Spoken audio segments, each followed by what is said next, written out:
ago? Yeah, about 6 weeks ago. About 6 weeks ago, and he said, something I'd love to start doing is sharing testimonies on the weekend. And I thought, Fitz, that is a good idea. In fact, that is a biblical idea. It says in Revelation 12:11, it says, and they've conquered him by the blood of the Lamb and by the what? Word of their testimony. Their testimony. And so this morning, y'all, we want you to hear from a member of our church. He's slapping a bass sometimes on the weekend. That joke still has legs 12 years later. Okay, that's good to know. Okay, y'all, so here's what I want you to do. I want you to put your hands together and stand to your feet. Come on, stand to your feet. Give a New Life Church downtown welcome to Eric Watts.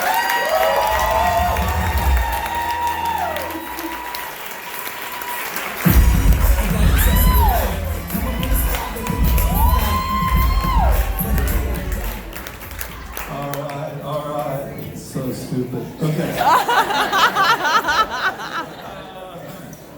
Hey, as Pastor B said, I did about four months ago after I finished a service here, Eric caught me in the hall and he said, hey Fitz, he said, I really want to share something with you about my story. And he said how God has really revolutionized my life. And he said, I got this little deal on YouTube and take a look at it. I said, sure, of course. So anytime our members come to us and they're trying to reach out to ministry, and I went home that evening and went on YouTube, pulled it up, and I saw it, and I thought, well, I'll spend a few minutes, I ended up listening to the whole deal. And his story just moved me. So then I told Bronson, I said, I want him to share his story. I said, because it's a testimony of God resurrecting a person who grew up in the Lord, all right, lost connection with the Lord. Now, God took a setback, made a comeback. And man, this man up here blowing the bass up here at New Life Downtown. So, Eric, I want you to share with our congregation today, and he's part of our 2 Fish 5 Loaves team. He reels them in, so we're, that's exactly right. He's reeled in. See, and God is really trying to catch us and bring us into him. And so, Eric, tell your story a little bit. Tell a little bit about your background and where you're from to give them the context of where you are today and where you come from. All right, good morning. Good morning, New Life. Pastor B, Dr. Fitz, thank y'all for this opportunity to share. I'm so glad to be here with y'all, my family, and friends. This is crazy. There was not this many people here at the first service.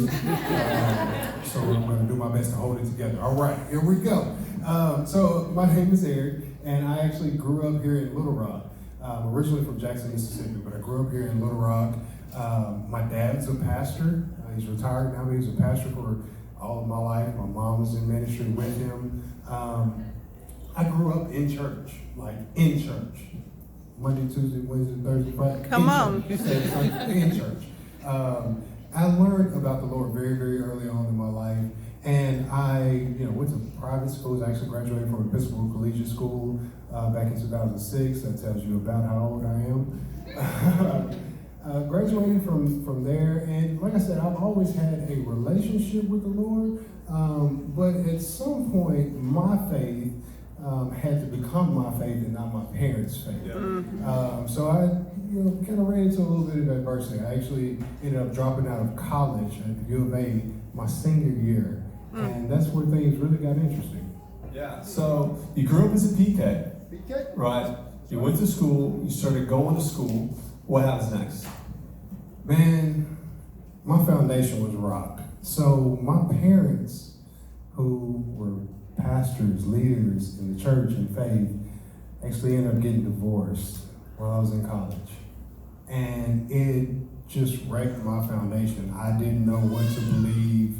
I didn't know what to think of love. I didn't know what to think of just family. Everything was just rock. I didn't know where to go. So I actually ended up dropping out of college, started doing my own thing, living my own life, enjoying the fun things in life. Can I get a witness? What the fun things are. All right, we'll leave it at that. So I started enjoying life a little bit more, but not enjoying life at the same time. Before I knew y'all, I was just at a place where I was just completely broken. I've been working dead-end jobs. I had no money. I was basically bouncing off one couch to another, just really bumming it. To tell the truth, I was bumming it. And about January 2012, I was over it. I was like, man, something's got to give, something's got to change. I need some money and I need it now. So my genius brain and I came up with a plan.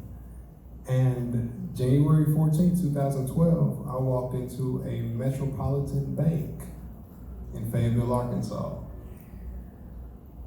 And yeah, it got pretty bad. Got pretty bad. Robbed a bank, January 14, 2012. And naturally, I got caught. Who would have thought it? I got caught about 20 minutes later. And I ended up spending 5 years in prison behind that. Super fortunate. The favor of God, the blessings of God, the mercy of God became very apparent very, very quickly for me. And you know, in that place, let me share this one other little caveat here. In that place, I realized that I messed up. I messed up my life. I realized that I couldn't point fingers at anyone else. I couldn't hold anyone else accountable for my faults. I messed up. And it was in that place when I acknowledged that and I surrendered it all to God that things started turning around. Wow. Yep. So, what does that look like for you? You know, a lot of us in here, if we're honest, have made mistakes. You know, not by show of hands. You know, some of us have made mistakes and we're open about it. Some of us have made mistakes and, you know, we're scared to talk about it, right? Fitz, you actually had some of that happen in your life too, right? No question, and that's why when I see people trying to aspire to reconnect a relationship, it was actually Pastor Rick. That's why I'm here. After he baptized me in the Jordan River, and I started sharing with him, a pastor, I started talking about my shame. And he said, Fitz, you need to share that story. Yeah. You know, and it's the first time I had anybody tell me to share the bad things about me with them, and it just released it and liberated me that that's not me anymore. You know, as long as you keep stuff in your heart, you know, and don't share it, it's packed. That's why they say unpack your luggage. So that's what he's talking about. He was able to do. And why is it that now you are able to share that on YouTube to the world? I mean, not just New Life Downtown. Somebody in Russia can go learn your story today. I can answer that. So one of my prayers very early on was, Lord, if you will just take my life, what I've messed up, if you will take it and get the glory out of it, I promise I will give you the glory. I will surrender it all to you. I will do whatever you want me to do, whatever you need me to say, I'll say it. I'll give it up. So naturally, when you do that, let me paint this picture for you. There's a lot of people in here right now. I don't know how many. There's a lot of people in here right now, okay? Imagine this. Just a few years ago, I slept around killers, like actual murderers, actual dealers, actual rapists, and like bad people. I slept around it. I was in a lion's den, per se. I don't see those faces in here.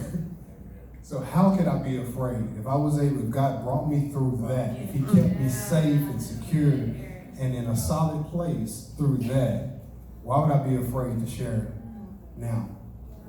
It was nothing but him. It was nothing but God that brought me through that. And I promise, I want my life story, at the end of my life, when it's all said and done, I want my life story to be clearly there's a God. Because there's no way you go from that to this. Yeah. That's so good, man. I mean, you know, something that we believe, and you just hit on, is that, just like it says there, that we're saved by the blood of the Lamb and the power of testimony. You know, what you're going through may help somebody else who's going through something. And so something that we believe is that the gospel is not come to church and hide, but it's come to church to be who you are. You get around a community of believers, and you can be right where you're at, because the church is not made up of perfect people. It's made up of people with stories that God has redeemed. And I want you to share with our church the favor that you were sharing 40 years to life and how God shortened your sentence to allow you to do that. Yeah, so initially I was charged with aggravated robbery, which is a Class Y felony in the state of Arkansas. It is punishable by 10 years to 40 years to life in prison. Whenever I was taken into booking, I looked at the booking officer and she said, okay, Mr. Watts, you've been charged with a Class Y felony. Do you know what that means? At that time, I had no clue. So I'm sitting there looking extra stupid. No, ma'am. No, ma'am. She said, okay, well, let's punish him for about 10 years to 40 years to life in prison. And my heart sank. I'm like, well, I don't even know what that means. At that time, I was 23 years old. What does 40 years look like? What does life look like? So that's a hard pill to swallow in that moment. But the favor of God is so good. There was no real weapon used in this crime, in this offense. No one was harmed. The only person who was actually in any real danger was myself. And the law enforcement officers were all able to see that. Another cool caveat I just want to throw in real quick. I'm actually friends now with the officer who arrested me. I've got a great story about that coming up. It's so cool. But yeah, that moment I was able to realize that, okay, look, this is a bad situation. We got to figure out how to make it through.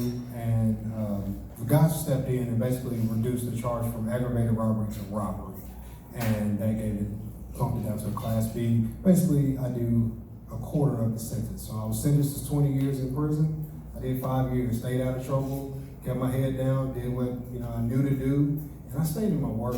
I stayed in prayer, and God turned it around. Well, praise God. Praise God. Well, let's do this. Why don't you come around? Come around. Can you pray over Eric as a church family? Can we do that real quick? Y'all just agree with us in prayer. God, thank you for Eric. God, we thank you for his story. God, we celebrate what you've done in his life. And God, we pray over him as a community, God, as he shares his faith, as he does the things that he does. He goes to work. God, we just pray that your hand would be on him. God, we know that the enemy loves to come in and accuse. And God, we thank you that when we step out in who we are, he can't do that anymore. And so, God, I just thank you for Eric. God, I pray your hand of favor on him in every area, from his relationships to his work to his walk with you. It's in Jesus' name we pray. And everybody said? Amen. Come on, everybody said? Amen. Amen. Shameless plug, the channel is reeled in on YouTube.